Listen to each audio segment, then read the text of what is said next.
Sir আমাদের বর্ষাকালের ছুটি কবে দিবেন? ও বর্ষাকালের ছুটি আরো 1 সপ্তাহ পরে দিয়ে দিব। আরে কি মজা, 1 সপ্তাহ পরে আমরা ছুটি পেয়ে যাব।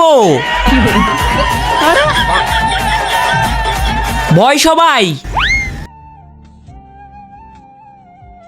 আব্বে তোরা কি পাগল হয়ে গেছিস?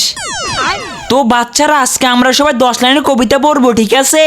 আরে বাবু তুমি একদম টেনশন করো না, আমি আর 1 সপ্তাহ পরেই বাসে চলে আসবো, তুমি একদম টেনশন করো না। আরে তুমি কাঁদতাছো কেন, থামো। প্লিজ ভাই একটা মালের নম্বর জোগাড় করে দে। অমিত দাঁড়া, তাড়াতাড়ি দাঁড়া।